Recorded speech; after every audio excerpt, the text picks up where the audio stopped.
Hello, Gene Schwimmer here. Welcome to today's vlog. I was talking yesterday about the police officer you must all know by now, Lancaster, Pennsylvania. Man was attacking a police officer with a knife. Body cam shows the police officer being attacked, and then he shot the assailant. Shot the assailant dead. And what happened? The Black Lives Matter, the usual suspects went out and rioted because this officer shot somebody without these rioters waiting to even get the facts. And I had speculated yesterday on whether this was going to be our future now, that whenever a black person gets shot, that people go out and riot and the circumstances don't matter. People don't even wait to find out what the circumstances are, or they do find out what the circumstances are and they go out and riot anyways. Never mind, meanwhile, in California, 2 police officers were shot. Fortunately, both survived. It looks like they're going to be okay. Some thug, again, walked right up to the police car and pumped bullets into 2 officers.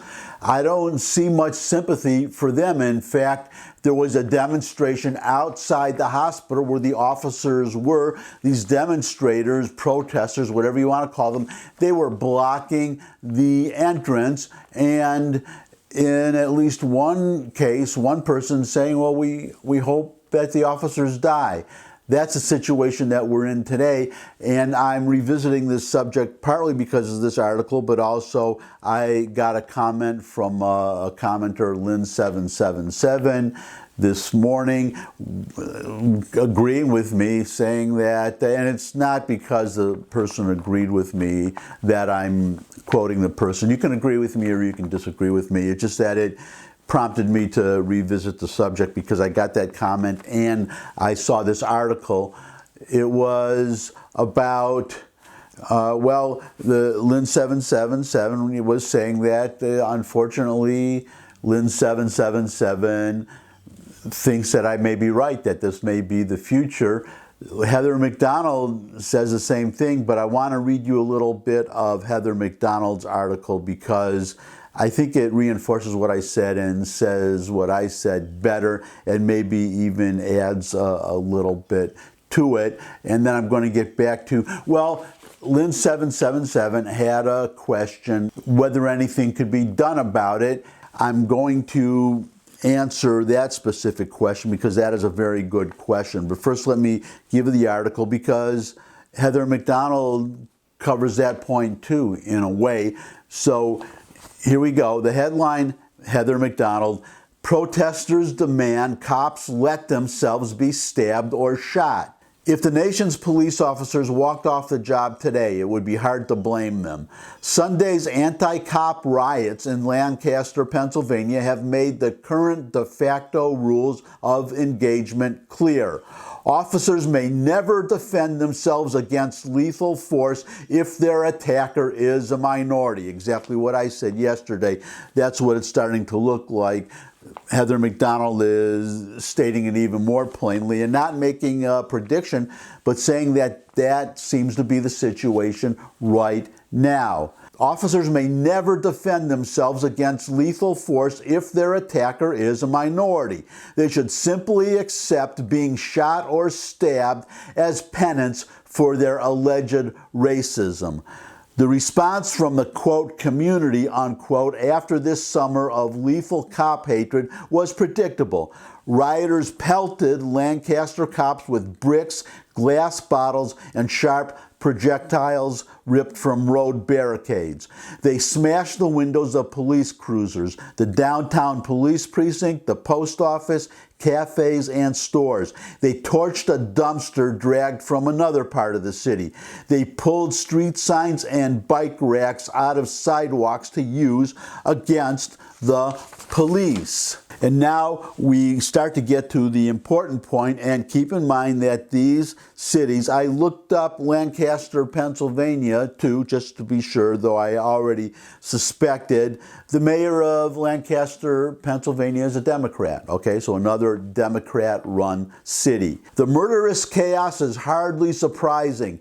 Virtually the entirety of the Democratic political class stayed silent this summer as cops became punching bags for criminals and anarchists. Instead, Democratic officials and their media mouthpieces droned on about the lethal threat to blacks allegedly posed by police officers, a narrative utterly belied by the facts about police shootings and black crime.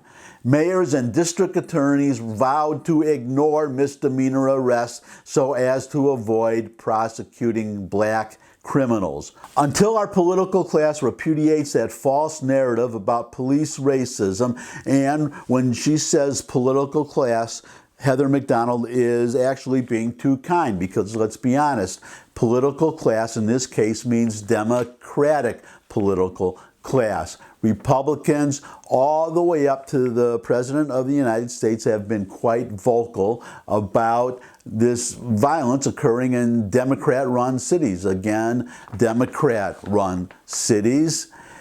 It's the Democratic political class who will not blame Black Lives Matter and who will not acknowledge or even mention Antifa at all, and continuing to call these additional assorted motley crew of other thugs pitching in to help with the violence, still characterizing them as peaceful demonstrators, even now, even after all we have seen. So she's being too kind, but I'll stick with the quote here. Until our political class repudiates that false narrative about police racism, we cannot expect officers to continue business as usual. They are already pulling back from proactive policing, understandably having been told endlessly that such policing is racist. Homicides and shootings are spiraling out of control nationally, meaning, again, Democrat-run cities. Every attack on a police officer is an attack on civilization itself. We are in the process of losing any possibility of civil peace. Amen. Absolutely correct. And now I want to reply to the last part of Lynn 77's comment, because he asked what can be done about this. I'm assuming Lynn 77 is a he. If I'm wrong, Lynn 77 can correct me in the comments. The question is, what can be done?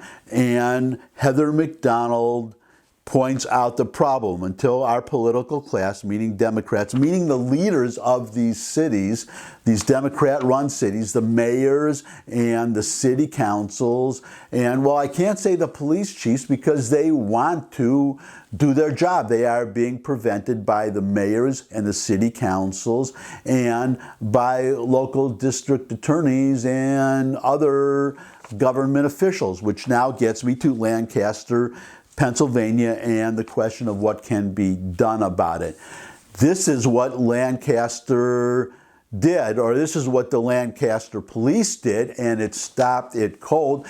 They arrested these quote-unquote peaceful demonstrators, these Black Lives Matter thugs, arrested some of them and are holding them on, get this, $1 million bail. $1 million bail. That stopped it cold. But there is a fly in the ointment, and it comes again from Democratic politicians, because this $1 million bail that stopped these demonstrations cold in Lancaster, Pennsylvania, now that potential demonstrators know that they will be arrested and not put right out on the street unless they can come up with $1 million in bail.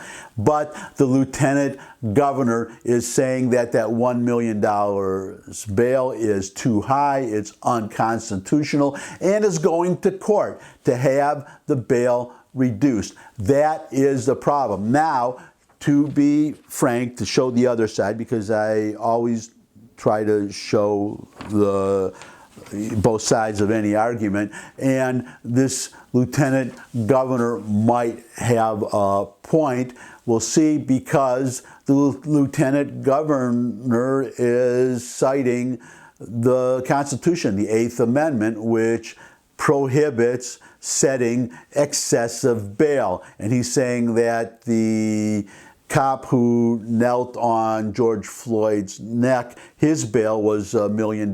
So he's arguing that it follows, in his mind, that the bail for rioting and destroying property and violence, that $1 million is excessive, that it violates the Constitution. So we're going to have to see what a court says.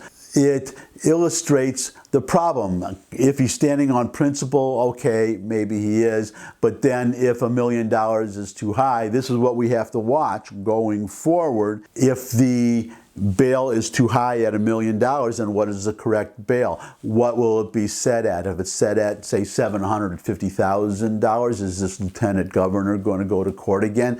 What is the correct bail? My concern, and I hope I'll be wrong, but my concern is that this lieutenant governor will want the bail set so low, I don't know, 20,000, whatever, so low that these people will be right out on the street again, and more important, that the disincentive that Lancaster established that stopped these riots, that disincentive will be erased, and then we'll be back to riots again. The wider point, though, that I have seen proven over and over and over is that regardless of how this particular case turns out, you can always rely, this is what I have found, that whenever there is a situation like this and there is disrespect for the law, disrespect for authority, that whenever that happens and the forces of law enforcement try to enforce the law, try to bring order, try to restore civilization, you can always rely on some Democrat somewhere, a mayor, a judge, a city council member, some Democrat to step in and throw a monkey wrench in the works. And I'm hoping that I can rely on all of you to give me a thumbs up if you like this video. Share with anybody you think would also like the video. Got any questions? You can put them in the question. Well, it's not the question section, it's the comments section. But you can put a question in there, suggestions for future topics. You could subscribe. I love getting subscribers. And as always, I thank all of you for spending some time with me, taking your valuable time and giving some of it to me. I hope I gave you something in return to make your time worth your while.